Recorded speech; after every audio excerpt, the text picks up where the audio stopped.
ഈശോ ശരിക്കും ഈശോ ആയിരിക്കുന്നത് പോലെ വന്നാൽ നമ്മൾ മരിച്ചു പോകും. ഈശോ എന്തിനാ അപ്പമായിട്ട് വന്നേ?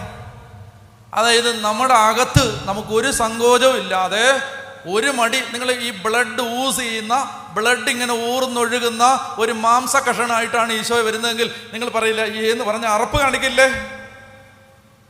അങ്ങനെയാണ് വരുന്നതെങ്കിൽ നമുക്ക് കഴിക്കാൻ പലർക്കും ബുദ്ധിമുട്ട് വരില്ലേ? പലരും അത് ഈശോ ആയിരിക്കുന്ന യഥാർത്ഥത്തിലുള്ള ഈശോയുടെ തേജസ്സോടുകൂടി വന്നാൽ നമ്മൾ മരിച്ചു പോവില്ലേ?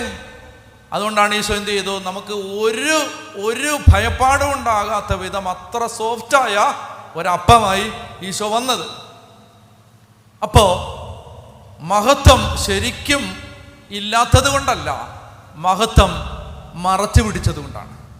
മഹത്വം ശരിക്കും കാണിക്കാൻ പറ്റാത്തത് കൊണ്ടല്ല, മഹത്വം മറച്ചു പിടിച്ചത് കൊണ്ടാണ്. മോശയോട് പറയാണ്, നീ മരിച്ചു പോടാ,